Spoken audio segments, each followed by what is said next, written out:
G'day everyone. Look, tonight I just wanted to have a little bit of a yarn about what my overall thoughts are on basically the big picture of the current drought situation that we're currently enduring in the eastern states of Australia.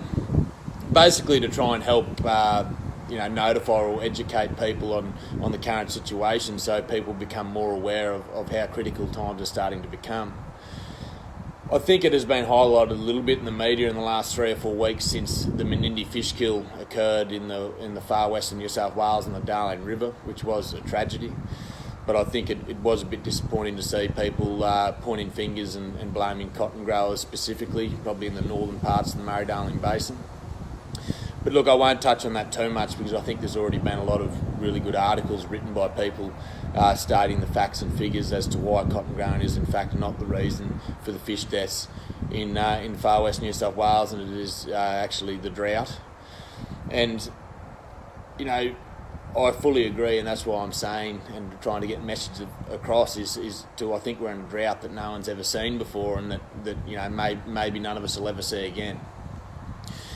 Our situation is no worse off than anyone else, but we've had about 13 inches of rain for 2018, which is around about half of our annual rainfall. And to include on that, we have not had a high flow from a rainfall event in the Drought River for around about 2 years. March 2017 was the last, when Cyclone Yasi came down the coast. So that's quite remarkable in itself to not have a high flow in the river at all in the Drought, especially when you get up into the catchments in the eastern areas of Stanthorpe and Tenterfield, in some of the hilliest, hardest country in the state, and still no runoff. But it's the same as you move further south. You go into the catchments on the Severn, the Macintyre, the Macquarie, the Namoi, the Gwydir, all in the same situation. All of that country, half of their annual rainfall at best for 2018. Absolutely unbelievable. And then you go into the northern parts of the Murray-Darling Basin where they're even worse off. Cunnamulla, Yulo, on the Warrego, on the Peru, back to the Ballon, all of those areas, especially in the west, 7 or 8 years without rainfall. They're exactly the same as you move out of the Darling Basin into the central west and the northwest of Queensland. 6, 7, 8 years without rain. I really do not understand how those men have done it. I don't know how you can mentally do that, and I take my hat off to them, for being able to continue to stick it out. But what worries me is how long can these people stick it out for, because things aren't getting any better. I went to Thredbo, say, for instance, in September, and drove down through the western face of the Great Dividing Range, through Bingara, Barraba, Manila, down through Tamworth.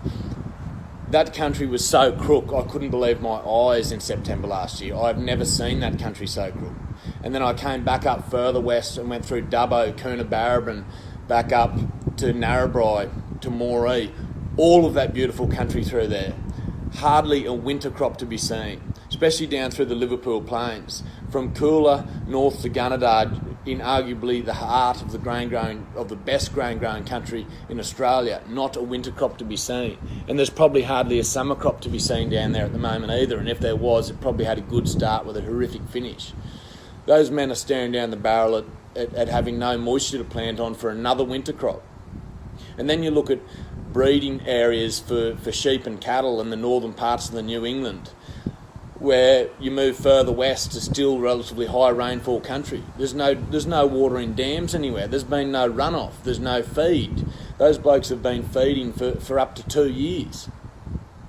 And I know for a fact that some of those people, neighbours of mine, have not got another 12 months in them. I firmly believe that this next 3 months is probably the most critical 3 months in terms of need for rainfall in Australian agricultural history. And what makes it so significant to me is how widespread it is. There's nowhere for anyone to go with cattle anymore. There's nowhere for anyone to go with sheep on agistment. They've got to stay at home. They can't go onto the neighbour's block where they've had a storm. There's been no storms. That's how severe the drought is. That is how crook it's getting. We've just come through our 2 highest rainfall months, December, January. I think we've had about 60 mil over 5 or 6 falls, nothing of any significance to grow any feed, especially on the back of the situation we've just come out of. And what worries me more than anything is we've never been in this situation of such a severe drought when there's been so much money spent, through capital investment, property prices inflating out of control, double, triple of what they were worth 15, 20 years ago. The price people have paid for bulls, for cows, not that they're worth any money anymore. No one's got any money for cattle. No one's got any money for feed. How could you possibly keep buying grain and hay for people when grain's at $500 a tonne and straw hay's at $300 or $400 a tonne? Cottonseed up to $600 a tonne. They can't keep doing it. And that's what worries me. And what worries me more than anything is no one really knows what's going to happen if it doesn't rain in the next few months. How does anyone know? Unfortunately, we live in an industry in agriculture where you've basically got to borrow money to continue to grow because agricultural land has become so expensive. And the people in positions that have spent a heap of money on country that haven't had returns for 2 years, well, can you imagine how they're doing it?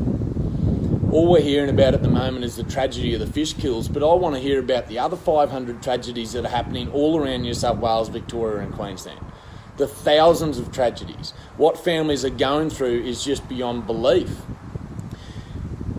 Time is not something that many blokes have got at the moment, and we definitely don't have much time until winter. And if we don't get any significant rainfall until winter, well, where do we look then? What happens then?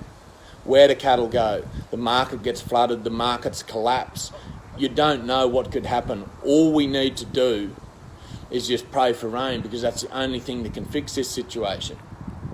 But in my opinion, we need to set the politics and stuff aside and stop worrying about what the issues and the minor issues and who's going to win the next election, because the members of the public and the politicians need to be behind our people of Australian agriculture at the moment more than ever. We cannot afford for any setbacks in the media at the moment, because we can't handle that. We need to try and keep moving forward and stick together, because the future at the moment is pretty bleak. So please share this and get this message out there so people become aware of how many farming families are struggling. God bless us. People have been offered drought relief. This 190 million is sort of allegedly to put food on the table if you qualify, and you'll get 6,000 come September 1 and 6,000 next March.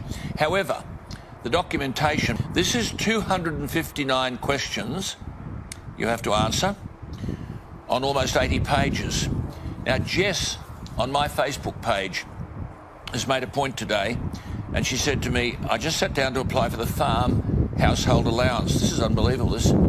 I've spent 2 hours filling out the forms, and then I've given up. What are required are to confirm identity. There's an income and assets form. This is very invasive stuff.